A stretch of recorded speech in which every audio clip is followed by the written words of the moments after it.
Assalamu alaikum урматтуу биздин каналдын көрүүчүлөрү, кымбаттуу мекендештер, жылкы сүйүүчүлөр, кутмандуу күнүңүздөр менен. Бул чыгарылышта биз сиздерге экран астында турган 2 жылкыны чагылдырабыз. Көрүп турасыздар, келишкен бышты турат. Эс кармап турат. Майрамбек байке, ассаламу алейкум. Алейкум салам. Иштериңиз болуп атабы? Кудайга шүгүр. Булар сатайын деп койдуңуз. Койдум. Жакшы. Бул жерде 2 жылкы бар. Бул биринчи бышты. Мына ушудан биринчи чагылдырабыз. Карап алыңыздар. Мыногу жаңасы будёный бар, муну дагы экинчи кезекке коебуз. Келиңиз мына Майрамбек байкеден өзүбүздөн сурайлы. Майрамбек байке, өзүңүз айтыңыз, атын даныларын айтыңызчы.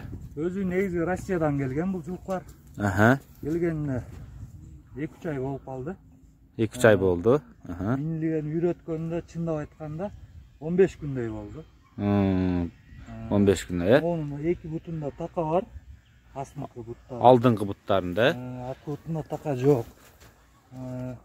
Мага келген айтканы боюнча Польша першерон деп айтышты моуну. Ушуну Польша. Жазга азыр азусай элек. Жазга бышты, азыр кунам десек болот, эми жаз деле келип калды. Ооба, бышты десек болот, Бышты десек болот да. Жакшы, Россиянын жылкылары Кыргызстандан 2 ай кечирээк туулат, туугандар, билсеңиздер. Анткени күн сууктугуна байланыштуу, ал жакта биринчи туут майдан башталат, май, июль, августка чейин жүрөт. Бизде февралдан майга чейин созулат основной.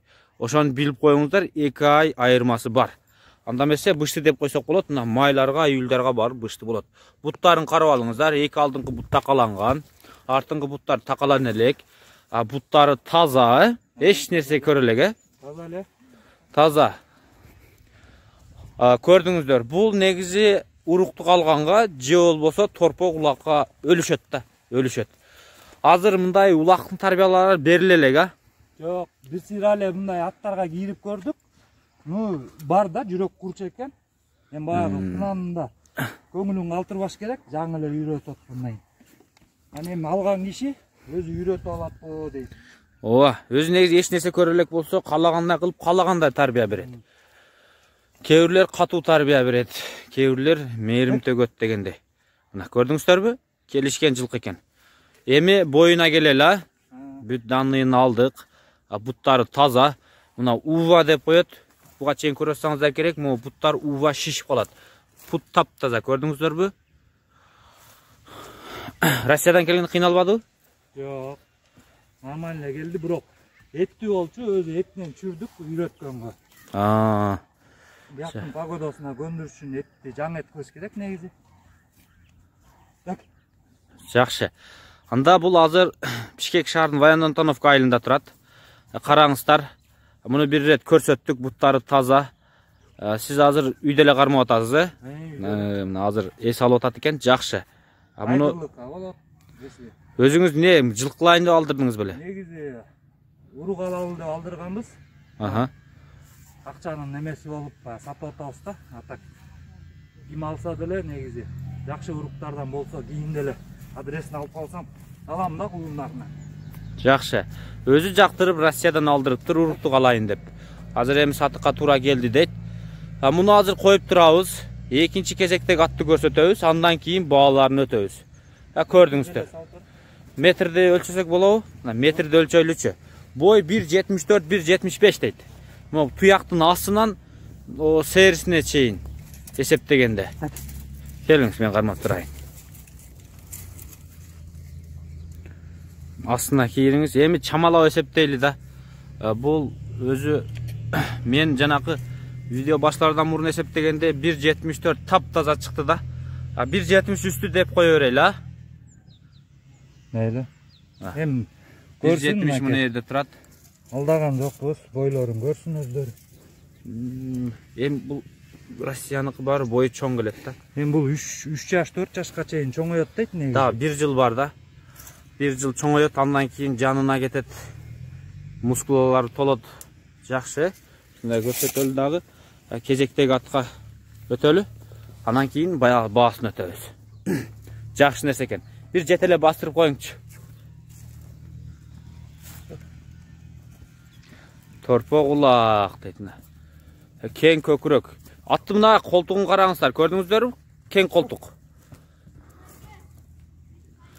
Мындай туруңузчу, колтугун көрсөтүп коеюн. Мына көптөр колтукка назар салат да. Мына колтукту көрдүңүздөрбү? Колтук. Чоң колтук, кең колтуктан. Мына ушундай туугандар.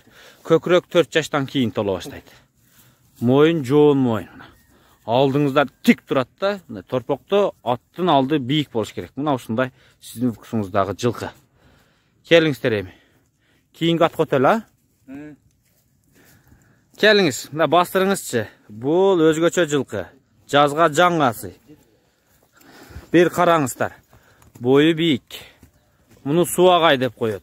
Бийик, ичке, орто. Ичке, анан бийик. Караңыздарчы, бул чым кара жылкы экен, а? Будён породасыбы? Будён деп айтты негизи.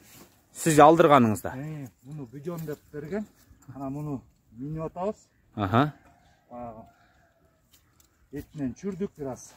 Этинен чүрүп, үйрөткөнгө чүрдүк да, эми үйрөнүрсө жакшы жылкы экен, жоош экен негизи. Байлоого да жоош экен.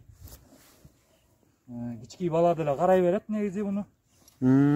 Жоош жылкы экен да? Жоош жылкы, бирок такан элек. Буттарын карматат бирок. Такалан элек экен. Такан элек. Бул ошону менен бирге келдиби? Бир келген экөө. Тик туяктан экен, а? Буттарын ошону. Буттары аркаңкы оң буту ак. Бир караңыздар. Мойну узун. Баштары дагы чоң.